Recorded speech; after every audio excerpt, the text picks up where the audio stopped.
Hi, everyone. I hope you're well. It's day 5 from Talk 10 for 30. And so I just want to keep the momentum going here. And I know yesterday we spoke of, oh my goodness, sorry, talk about that energy field, eh? We spoke about quantum physics. Today, it's going to be on the same frequency per se, but I want to bring it more into you because it always starts with you. Okay. Connecting with your intuition. Within Turnleaf, I like to call it my conscious compass. All right. And that is eternally just connecting with my intuition, connecting with your intuition, and being able to check in with yourself. Whether you just need to chime in because you're trying to make a decision, or if you're in contrast and experience and something just doesn't feel good. And we don't do this enough. And this was another thing that I was able to, because I've always had it. I've always had that intuition. I've always, I like to think I followed my gut, as we call it, and just my intuition. But as I'm evolving, and well, we're all evolving, but once you start playing with this stuff and experimenting with it, you really notice that your whole life can change. All the stories that keep you stuck, the experiences that have kept you stuck, we take them on our journey, all right? But with this here, being able to chime in and say, this is something I want to change. This is something that doesn't feel very good, or this is something I do resonate with, and chiming into this compass, because that's what it is. It's a gauge, but it's coming from your conscious. Okay. And again, Joe Dispenza does the best on consciousness, and so how it relates with subconscious, how it relates to that moral compass as well. What do we even know our friends, family, systems, culture, religion, life, world is typically put in boxes. Okay. We all fit within a certain class, a certain standard.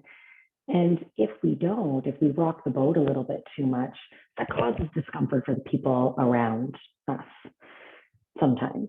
And so when you're able to chime in and say, well, actually, I have something to say. Actually, I don't feel good about this policy, this rule. I don't feel good about this comment. I don't feel good about this conversation. And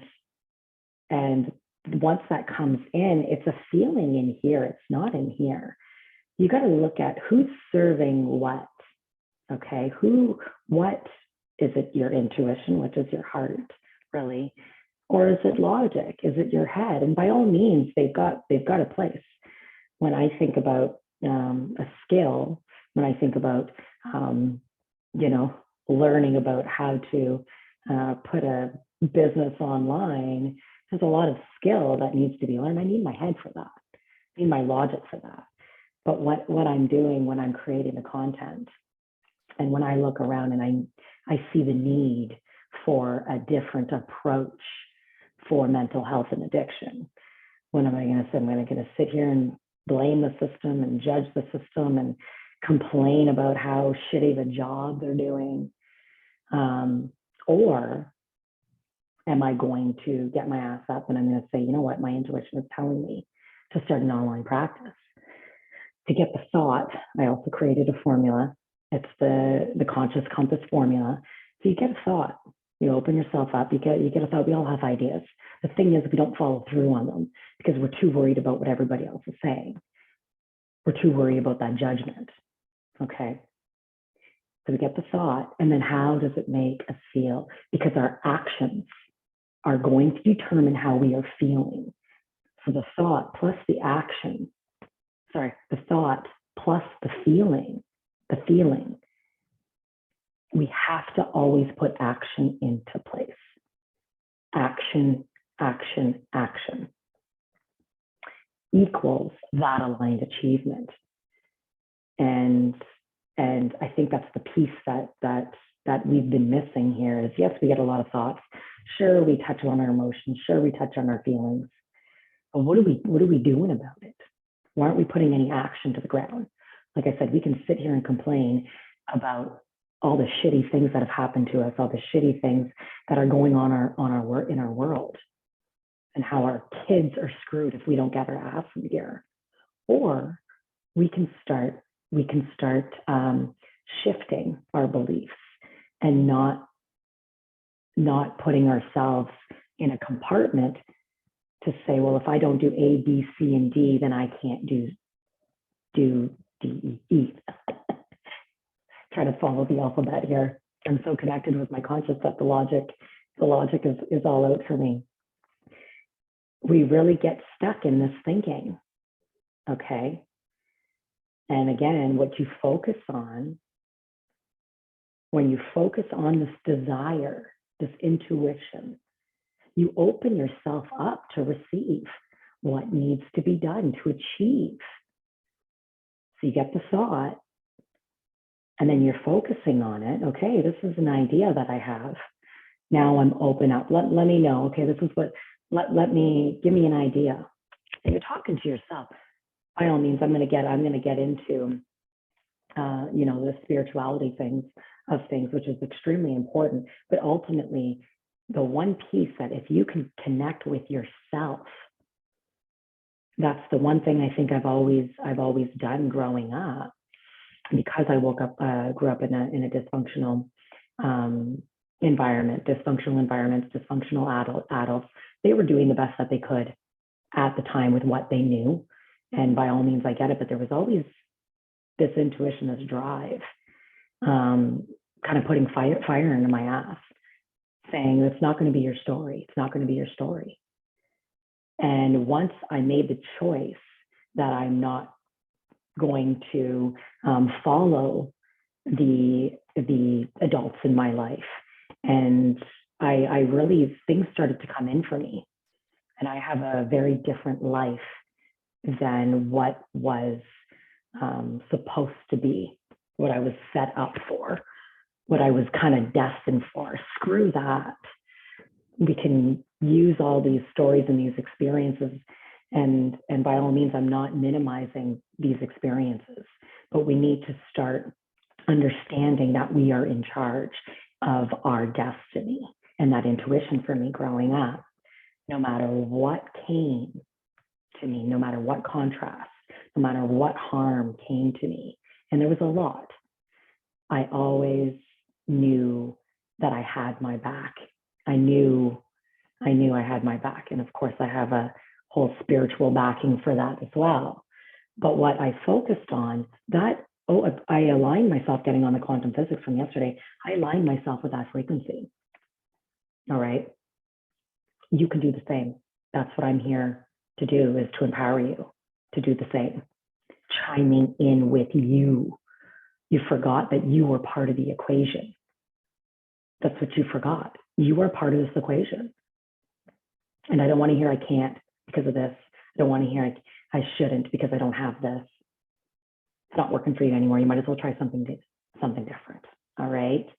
And when your thoughts are focused, because when your thoughts are focused on the problems and the barriers, on what you don't have or that you can't achieve, and I talked about this, I believe, a little bit yesterday. You're focusing on, I can't have, I can't achieve, all these barriers. You're trying to find a solution with more problems. So you keep on bringing up the problems. You're saying, I want this, I really want this, I want to have this, I want to be this. But then you continue to bring up all of the problems and barriers that, that keep you stuck. And then you set yourself on that vibration, which is lack, okay, which is resentment and all the things that come with it. So I love this stuff. I really, really do. I love it because I know it works. I do it with my clients. I do it in my own life, and I see results. We see results. This is the part that's missing in our modern therapy. Many of the times, I'm not excusing by all means. There's many good therapists and counselors. However, considering how sick we are today and the mental health challenges that we have, and what I'm seeing in the world today, we, excuse me, we're taking ourselves and our clients and our patients out of the equation, and we're just labeling and we're telling them what they should be doing, instead of really chiming in to what they are capable of doing here. And I won't give you too much here because I've got it all in the programs, but I'll leave you with that again. And what you focus on, you're going to create, okay? But ultimately, chiming in with yourself, your intuition, your gut is right. If you don't feel good about something, if you don't feel good about a relationship, if you are looking at the evidence and you're saying, this doesn't feel right, I'm being harmed, my mental health is not well, my boundaries are being breached, there's no respect, really looking at all that,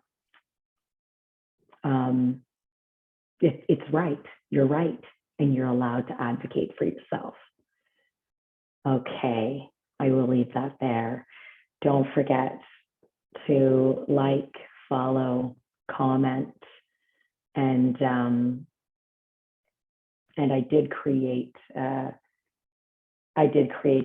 emotional compass scale as well. That's this whole measuring, because it's actual measurement, it's science, it's measurement of your emotions. And I have no problem sharing it with you in order for you to gauge. I'll give that no problem. I do want to share. So it's important. It's important that we include ourselves in the equation. Okay. So send me a message, and I'll see you tomorrow.